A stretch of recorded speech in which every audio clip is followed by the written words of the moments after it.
You gotta love how easy money is to spend when it isn't yours. The number of people asking, why didn't you get the Pinnacles instead? I know. Oh, God. I had to laugh. I mean, to quote Russell Crowe, are you not entertained? Yeah, this was an expensive review. Yeah. But anyway, we have a lot to cover today, so I thought we'd just get right to it. All right, sounds good. One of the things that I know you definitely wanted to discuss, and I imagine it's just worth getting it right out of the way, was the audience's shock over your picking the SVS Titans over the KEF R11 metas. Yeah.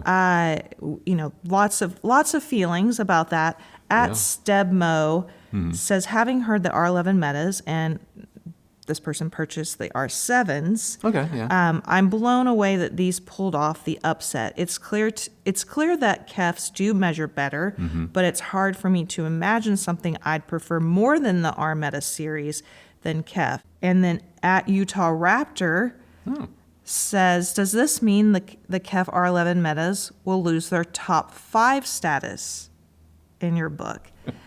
And lastly, at CGM246, well, can you say that, speaking of the Titans, is this your new personal reference speaker? Okay. So I think you have some explaining to do. I have some explaining to do. All right, where to start? No, first of all, this does not kick the KEF R11 meta out of my top 5, but it also doesn't put the SVS into the top 5.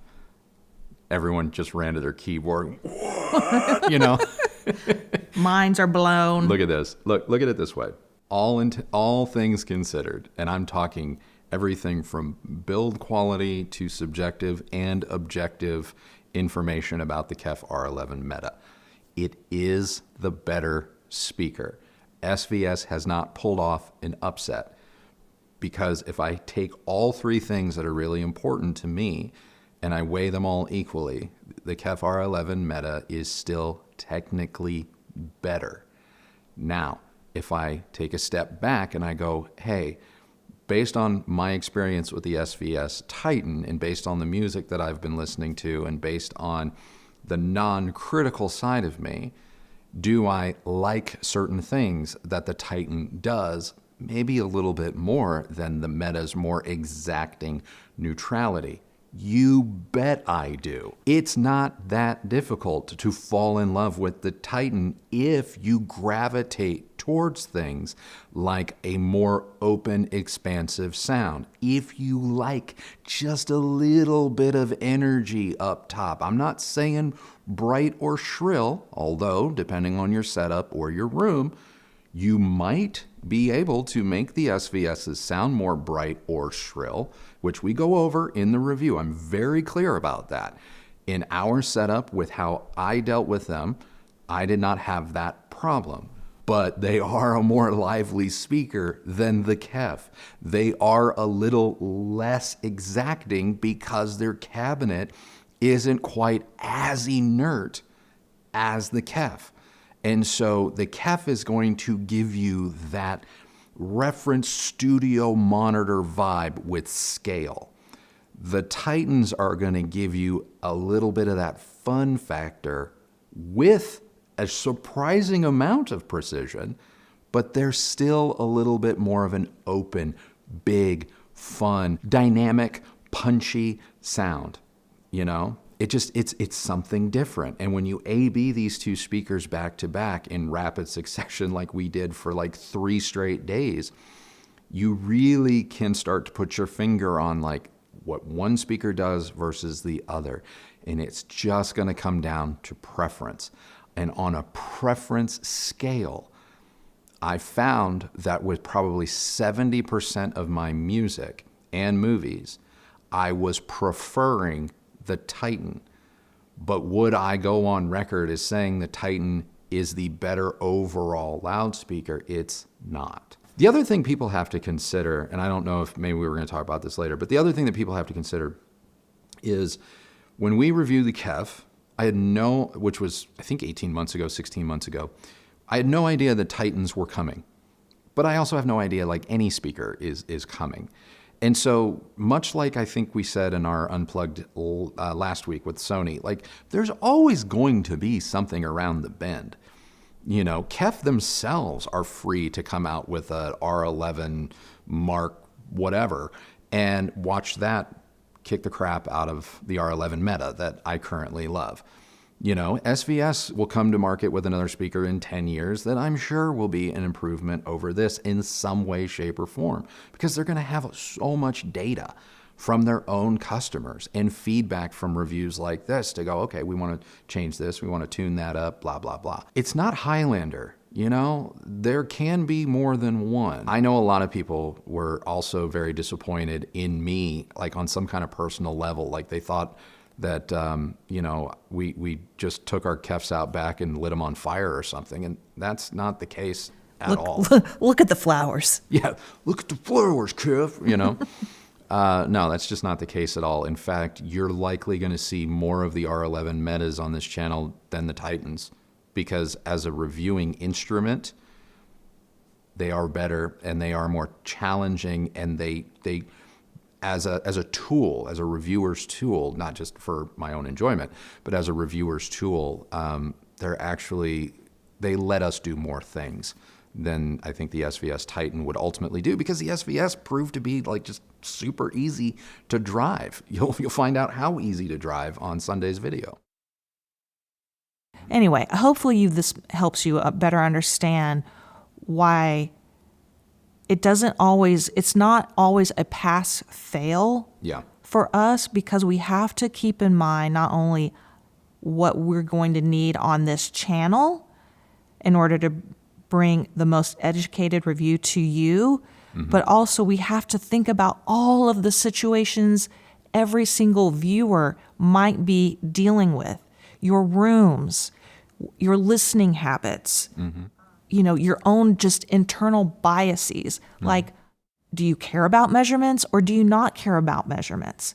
Because I am sure once the, you know, measurement crowds get a hold of the SVS, do not be surprised if they don't tear them apart.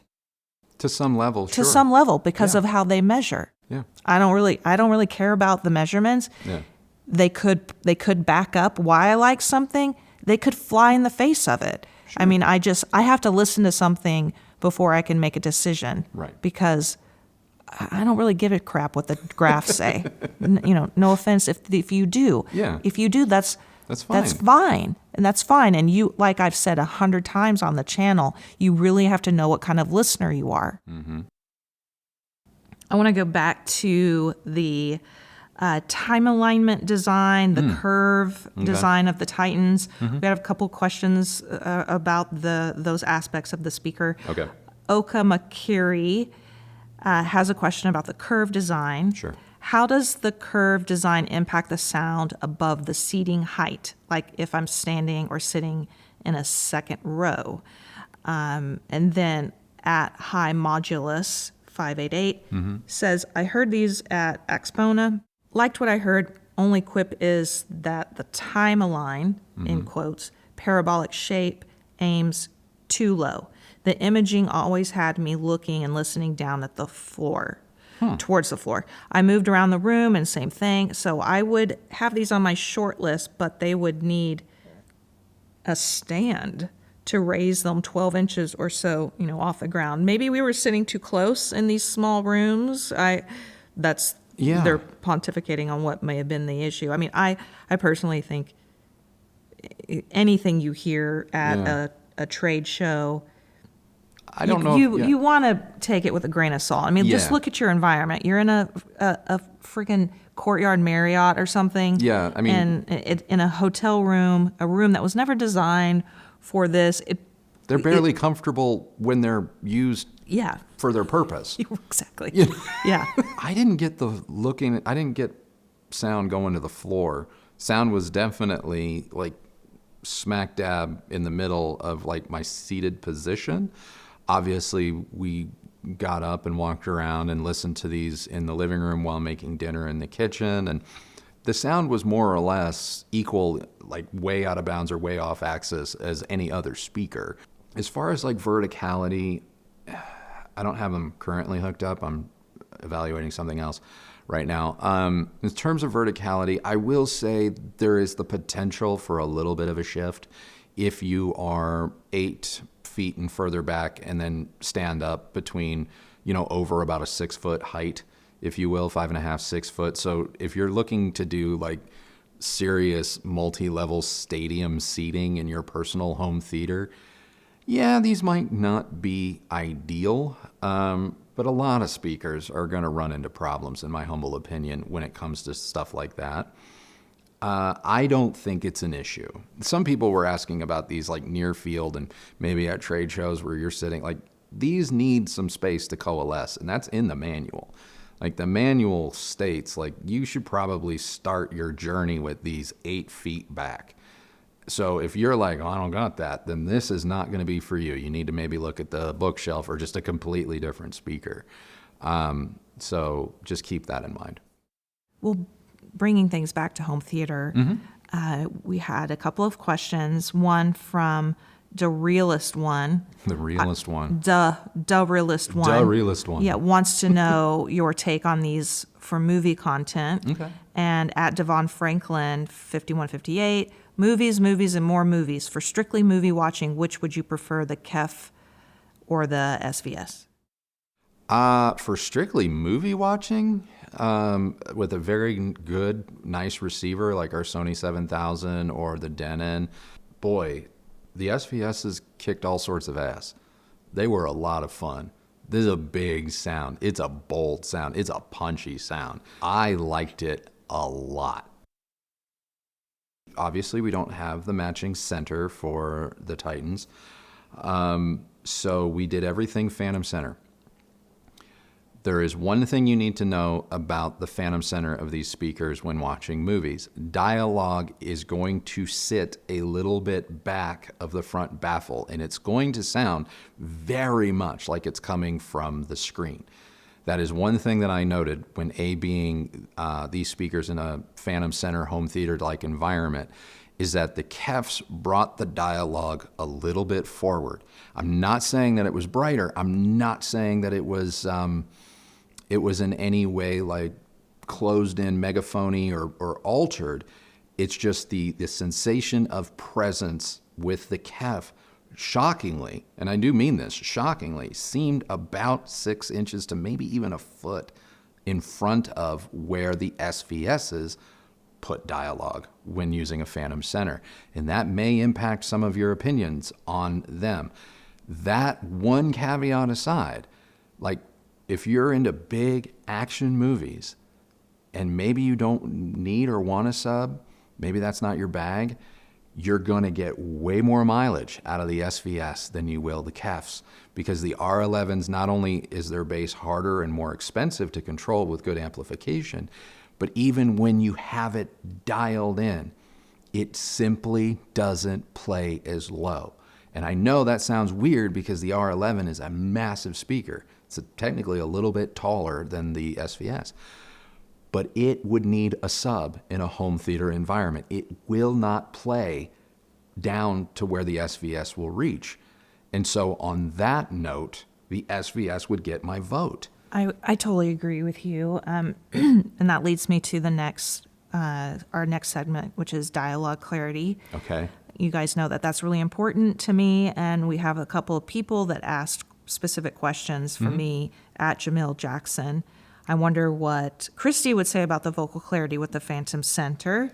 And then Oil Cooled asked, would appreciate Kristi comparing its intelligibility, speaking about the Titans, to the Concept 50s in the Unplugged episode. Okay. Now, when we A and B, directly A-B'd the KEF versus the SVS, Andrew was controlling the switcher, and so I had no idea. I never even knew which one was A, which one was B. Yes.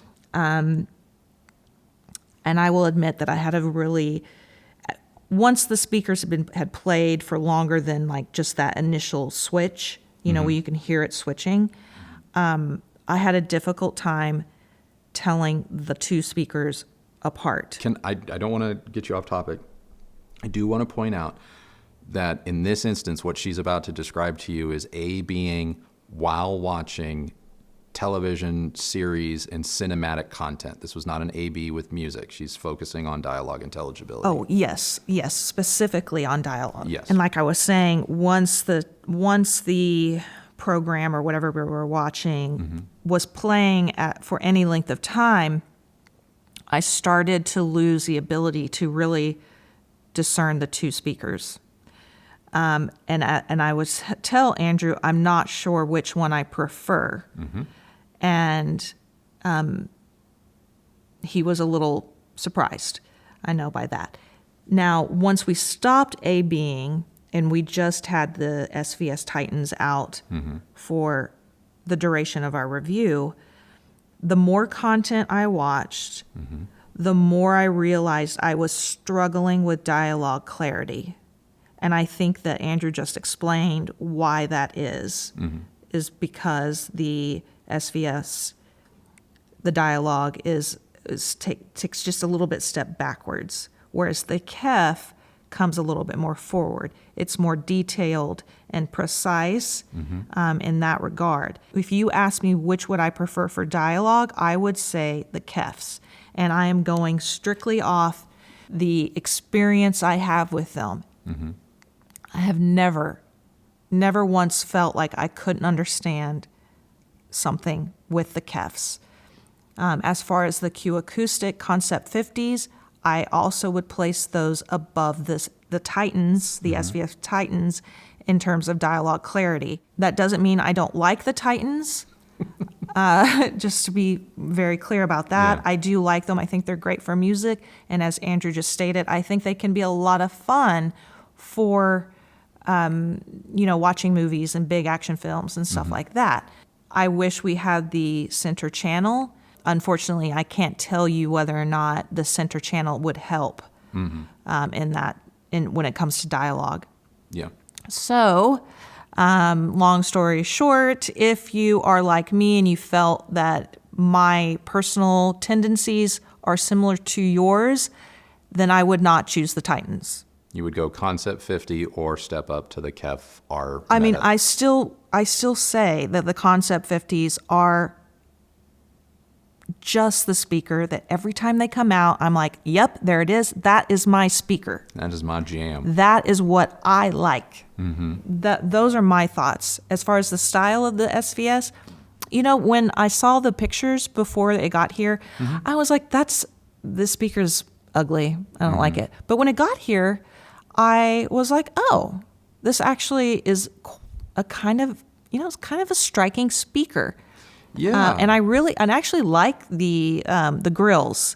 Yeah. I mean, I wish I could rip off the SVS tag, but I feel that way about a lot of logos. But otherwise, I do like it. I think the lines of the speaker are really interesting to me. Now, I know that a lot of people are like, it's just a ripoff of Focal or whatever. Yeah, so what? Everything's a copy of a copy. To me, I look at the SVS Titans, and I see a little bit of Wilson design in them. So those are that's if you're wanting to know kind of what my feeling is about the Titan, that's it. Another comment I saw that I thought was kind of funny is a guy was a little confused and frankly, I think a little upset that we bought the Titans and didn't buy the Def Tech, whatever, the DM80s. Oh, yeah. Which we really, I thought those were a lot of fun. They were great fun. They're awesome speakers. And apparently Andrew's smile in that review was more convincing than his smile in the SVS. I mean, the things that you guys look at. Woo! Okay, there was a question about the Titans roll-off. Okay. At Chemical Lust says most speakers generally roll off in the 20 kilohertz area, which is still higher than I can hear. They say I don't hear much above 16 kilohertz. Okay. Is it worth the premium to buy speakers that go as high as 30 to 40 kilohertz if you can't hear it anyway? Are there any benefits aside from the expanded frequency response that would justify the price? Most speakers start rolling off before 20 kilohertz, because while most people can't hear 20K or up to 20K, especially as we age, it's also a frequency that even if we can hear it, we don't always like it. So they start rolling that off, and a lot of speakers in room, it's not uncommon for them to be 1 to 3 dB below, say, reference at 20 kilohertz. And they usually start that roll off at like 1 or 2 kilohertz and then work their way down. Why would you want a speaker, though, that claims to play into regions of the treble that we can't hear? Well, for those people that want that performance, they want that extension as far out as 16K, which is where your limit is. If 16K wants to hit more or less like 20, or 10K needs to hit more or less like 20, then you need to actually kind of overshoot the 20K mark, the 20 kilohertz mark. And so that's why you would do it. But conversely, if you go that direction with the voicing of your loudspeaker, there's a real chance that you are going to isolate a small or not so small group of listeners who are like, that's just too much. And that's when you end up in sort of conversations sometimes like what B&W finds themselves in every once in a while. It's not that they're necessarily doing anything wrong. It's just they're trying to be as extended and as call it true to life or true to the recording as they can be. And they may view something like a roll-off of 3 or 4 dB at 10 kilohertz or whatnot as altering to what might exist in the signal. And some people are going to call that bright. Some manufacturers are going to say, hey, we're just trying to recreate all the notes accurately. So you kind of, it's a little bit of a push and pull, tug of war thing. You just have to decide if that's something you want to spend your money on or not, because I can sit here and tell you, like, the KEF R11s, sorry KEF to keep picking on you, but the KEF R11s do roll off starting at around 1 or 2K, but they roll off like so perfectly in their gradualness. Then that's why I say, like, they are extended. They're maybe not as airy as a B&W, but I also think that there's no way on earth that someone's going to walk away from a KEF experience going, those are shrill, man. It's just not going to happen. Same thing with like the Polk R700s. But I also have heard people say, oh, the Polk R700s are sleepy. They're boring. There's no treble. Well, their roll-off is even more aggressive than the KEF. But then I've seen like our old 805 D4s from Bowers & Wilkins, like people lose their minds. And they're like, that's the brightest speaker in the world. And it's like, who's right, who's wrong, who knows? Well, and this is something that we discussed, this roll-off, the gradual roll-off in the KEF, and then and also the Q Acoustics, Concept 50s, why those two speakers, why I might be preferring those two speakers, because the roll-off is so gradual that helps me feel as if they are more clear and more intelligible, rather than something that drops off at a certain point quickly. Yeah. Right? Yeah.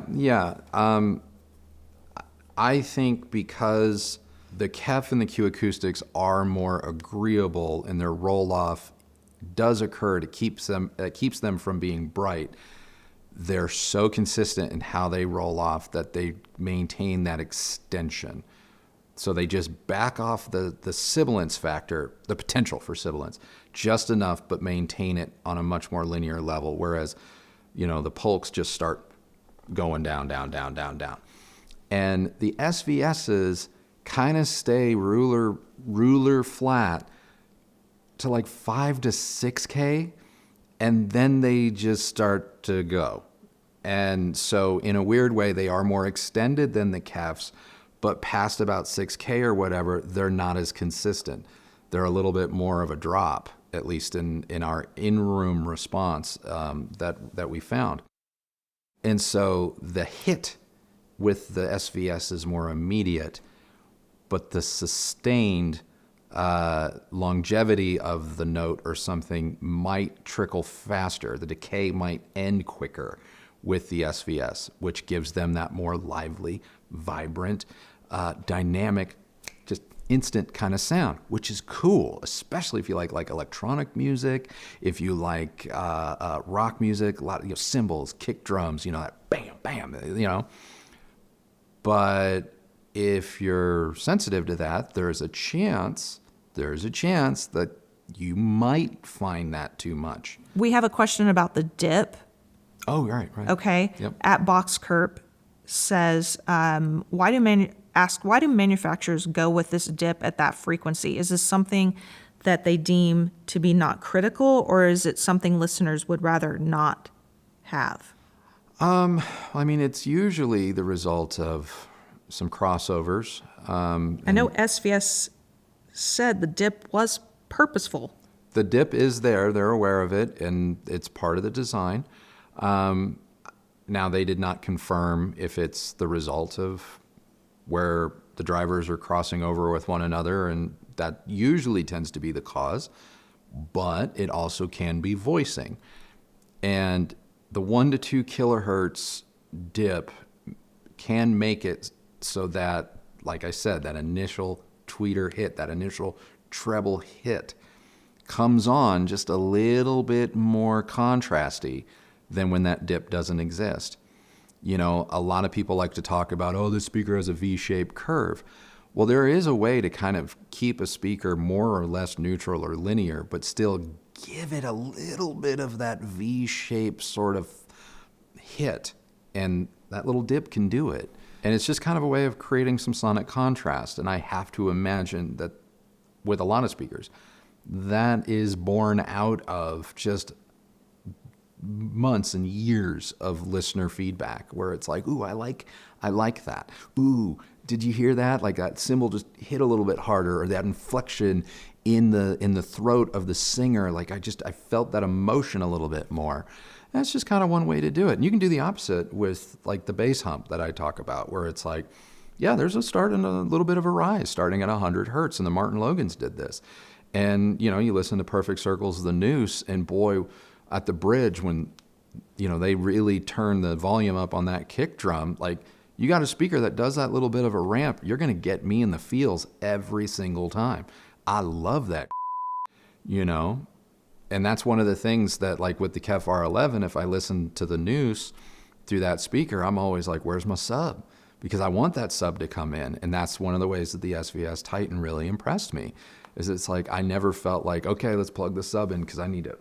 It did it. You listen to Audio Slave, Show Me How to Live on the KEFs. It's like, or I'm sorry, on the Titans, and you're like, F yeah. We have a couple of questions about power and placement considerations. All right, rapid fire. At Fake KLG, if cost of ownership, i.e., already have separates that can handle 2 ohm and up, is taken out of consideration, would your recommendation change? No. Okay. No. At Alex Kellogg, 311, wants to know, if I'm looking at the KEF R11 versus the SVS, but I don't have 24 inches in my room, more like 8 to 12 inches, does your final verdict change? Similar to you, I also prefer a more dynamic sound. I'm a longtime Paradigm fan, and I'm enjoying the KLIPSCH RP 8000Fs in my dedicated theater room. Personally, I did not like the SVS's any closer than 12 inches to our wall. I didn't. It got to be too much bass. I did not like that. But given that you like Paradigm and you already are enjoying KLIPSCH, I think the SVS is still going to be a sound you're probably going to gravitate more towards its sound. So in that instance, I don't know if your room is going to be radically different than ours. It could be, in which case, yeah, I don't recommend 12 inches or closer.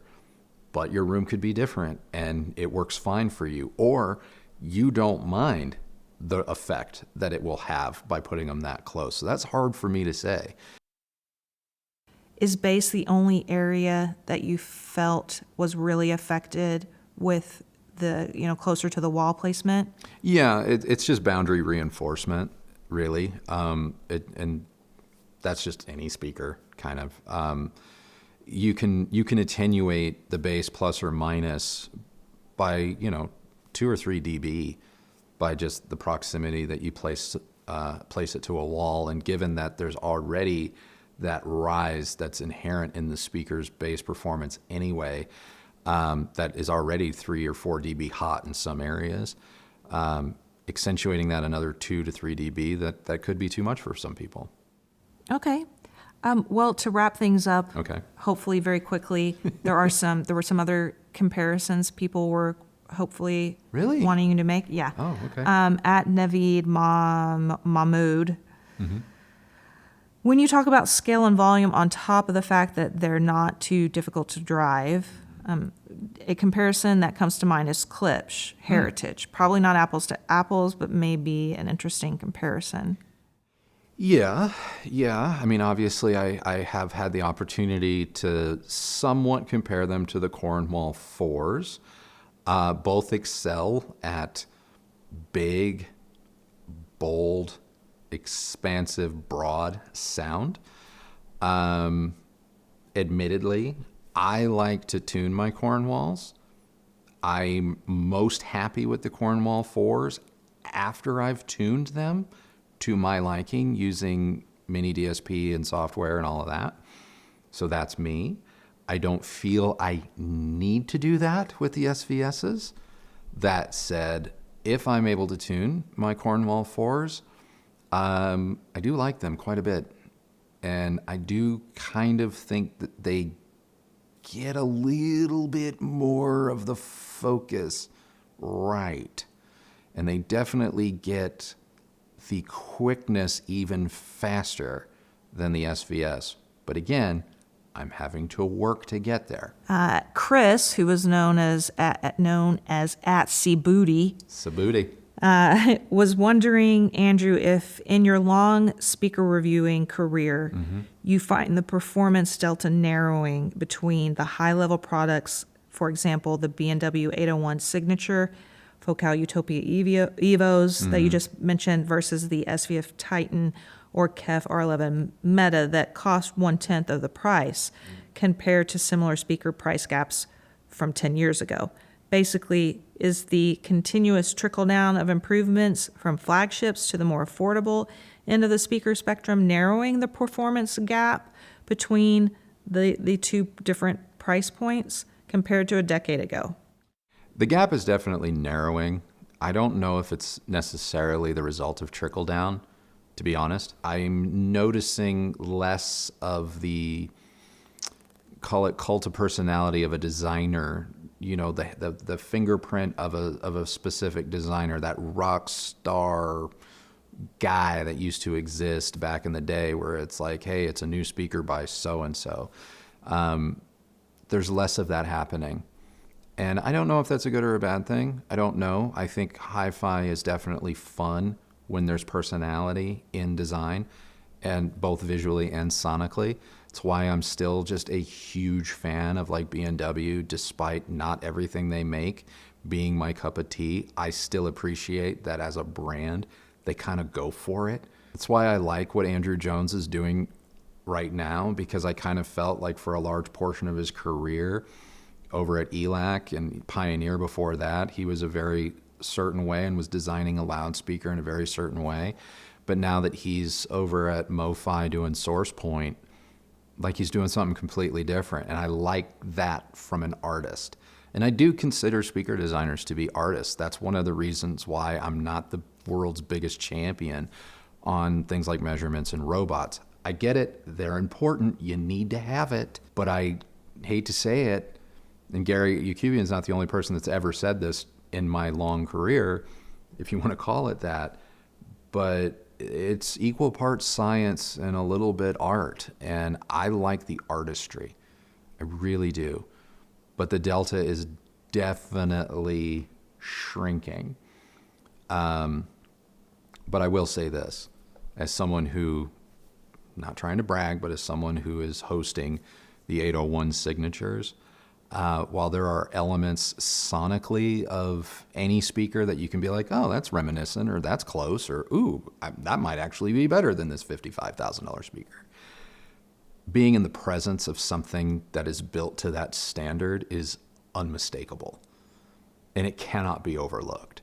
It's unmistakable how even like a KEF R11 Meta looks like a toy, looks cheap as next to something like that. But again, at that point, you're buying something more than just the sonic experience. You're buying something for a multitude of reasons, and all of those reasons are personal. All right. Well, that's it. We're done. We're done. We're out of here. Everybody have a great day, weekend, whatever. We'll see you Sunday. I don't even remember what we're... Oh, yeah. Sunday, brand new, inexpensive, integrated that I love. Yep. So we hope you'll join us. Yep. Can't even talk. See you Sunday, guys. Bye. Bye.